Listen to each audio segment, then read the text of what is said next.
I wanted to get into, I'm sure you saw Bobby Marks. He was talking about the Detroit Pistons, and we're fastly approaching uh, the trade deadline. I did put an article from an ESPN Plus, just kind of like a screenshot. I wanted to read it for people that are, watching live or listen later on the audio side. I guess Bobby Marks asked team executives for both conferences to give me one team that controls the February 6th deadline. The answer might surprise you. The Detroit Pistons. The Pistons are a team to watch, not because of it's in the market for a Brandon Ingram, Jimmy Butler, or Chicago Bulls wing Zach LaVine, but because of its $14 million in salary cap, with nearly a third of the league not allowed to take back additional salary in a trade because of the apron restrictions. Detroit is in an ideal position to act as a third team taking back contracts, but with the caveat that draft picks are attached. So I did want to kind of put that on the screen. I did want to talk about it with you. I feel like they're in a very, very unique situation, and this has been very calculated by Trajan Langdon. Like his first press conference, I remember a reporter asking him, like, what's the goal with all this cap space? And he said, getting draft capital, getting assets. So I think a lot of Pistons fans, they're going to zero on in the Butler, the Ingram, the Zach LaVine. But what do you kind of make of this from a ESPN insider, a front office insider, Bobby Marks saying like a lot of teams are going to ask the Pistons to possibly, help them get out of the salary cap hell? Yeah, I think it's a helpful position for him for sure. I think looking at the teams that are trying to be in sell now mode, whether it's, the Kings themselves, they could be in a position where they're trying to get rid of some guys. Brooklyn's been making a lot of moves. I just saw another report that Cam Johnson could be on the way. I've been vocal about how much I like him and the thought of him with the Pistons. But they need to be active. Again, it's a little constricting considering how many picks they have available to kind of issue around, but they do have expiring contracts. They do have guys that they could float around in trade conversations. And that does put them in a very advantageous situation because you have Cade Cunningham, who's ascending at a star level. You can only sit and wait and just kind of figure things out, and we'll see where things go with these pieces, and we'll take our time. I understand them wanting to do that and not wanting to skip steps of development. That all makes sense. But you don't really have a lot of time to waste right now when your window of winning just opened. This Eastern Conference is not what it was last year. It's not as strong from outside of Boston and Cleveland. Basically, everybody else underneath that is in a position where they can fall. Orlando's injured as can be. Atlanta's kind of fluky. I'm not really into them. I said the Pacers were going to take a step back. They are. Brooklyn got off to a hot start. They're coming back down to earth. They need to kind of put their foot on the gas at this point. That doesn't necessarily mean, like you said, they don't need to be in a position where they're calling about guys like a Jimmy Butler. I think I saw that conversation in like a lot of Facebook groups and stuff. Like those aren't the names that they need to be inquiring about. If you can get a guy that's just below that star level, I think that's suitable enough. When you already have Cade, who I think is established as a star, and in moments, Ivy has shown that he can be a star with his potential. He's not there yet, but I don't think he's far away with how he's been playing. So considering how well those two guys are playing, you don't need to necessarily be star hunting at the moment. You just need to find the most complementary pieces that can make them the best that they can be. So I expect them to be extremely active before the deadline. What they do is going to be very interesting, though. I'm definitely tuned in to find out. I know we talked about it this past month when we had that Detroit Pistons roundtable. We talked about this really thoroughly. Yeah. Because I think a lot of Pistons fans, like I see it every day, like the Pistons need to get an elite scorer. They need to get, another star next to Cade Cunningham. Like our window's now. Like Cade has shown us that he's that guy. He's going to be a force to be reckoned with in the Eastern Conference for years to come, which I agree with them.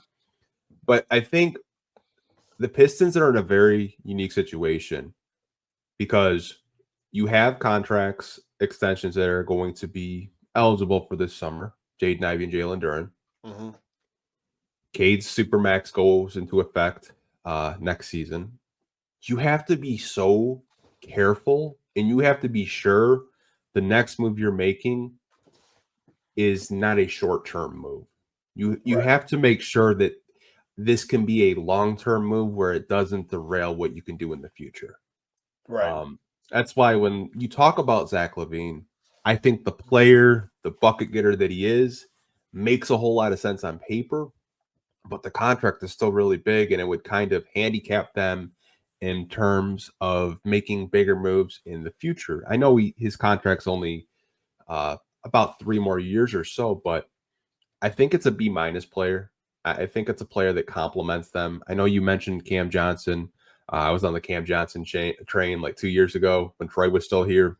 Mm-hmm. I thought he made so much sense. And you kind of look at the year he's having. He's having like a career year of just shooting the basketball. I think it's one of those, B minus players that could really complement not only Cade Cunningham, Jaden Ivey, but the rookies on this team, like Ron Holland as well. I think this trade deadline is going to be very active. Like we just had a trade today. Like D'Lo's going back to the Lakers for Dorian Finney-Smith in 3 seconds. Like I don't think you're going to see too many first-round picks getting dished out, especially in this year's draft. I think a lot of teams are just valuing second-round picks this year. Mm-hmm. That 3 seconds for a player of Dorian Finney-Smith's stature, I think was a steal for the Lakers. And I think the Pistons having that $14 million in cap space, if I'm a Pistons fan, I'm looking at the teams that are kind of in cap space hell right now. Go look at the bigger contracts they have. Trajan has made it known, like, hey, we'll help you out, but you got to give me some draft picks to even take on that contract, which I wish Troy would have done that like 4 years ago. I really wish he would have just taken on a bad contract for some draft picks. But hey, we're doing it now.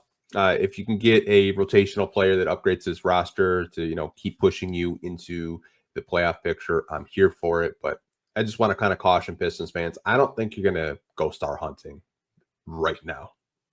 No, I don't expect it at all. Again, I think, like you said, they're basically just kind of waiting for teams to kind of, wave that white flag to say, okay, we're ready to, have that conversation that maybe they didn't want to have last season, maybe a couple years ago when they were still trying to figure positions out and, seeing what the potential of their guys were.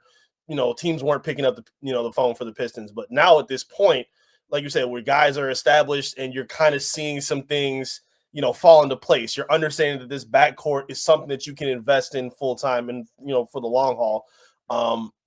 There's a lot of questions in the front court about what fits and what doesn't. But again, there's also contracts and scenarios where those guys can be included in, discussions as well. So yeah, it's a little, I don't want to say it's confusing, but it's just a little tight in what they can do. They'll probably, like you said, be that third team. If a star is moved, they'll probably be that other team that, takes on the backload of, a couple loose picks and maybe a rotational guy, which is okay because a lot of the guys that they have right now in their rotation are guys that they can upgrade from right now. That's not to say that they haven't been helpful in other ways, but with what this team needs right now, they need some guys that, aren't just these short-term fixes, like kind of like how the Lions had, for the past several seasons. Like they had guys like Jamal Williams who they'll bring in for a year, bring in a DJ Shark for a year. And then, when they find in the pieces or draft the right pieces that make sense, you can move on from those kind of names. The Pistons are kind of opening that window now,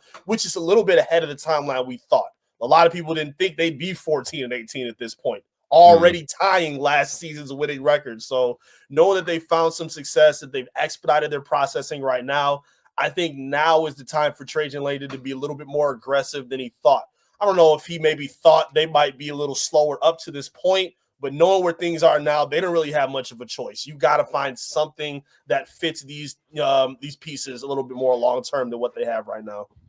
Yeah, because you don't want to waste the seasons that Cade Cunningham and Jaden Ivey are having, because I don't think that can go understated.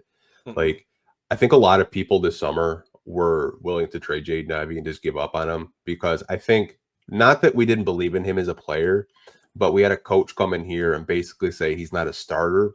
And I think as fans, sometimes when we watch these games, we're like, well, maybe that coach was right. Maybe, Jaden Ivey isn't what we think he is, but that wasn't the case. I think he's having a career year. Like last night, I loved his pace. Since he's come back from injury, I think he's putting up 18.5 points, shooting 50% from the field and 50% from three. Who's to say Jaden Ivey can't be your Zach LaVine in a couple of years? Like, who's to say he can't be that guy? Why I think not? they're very similar, personally.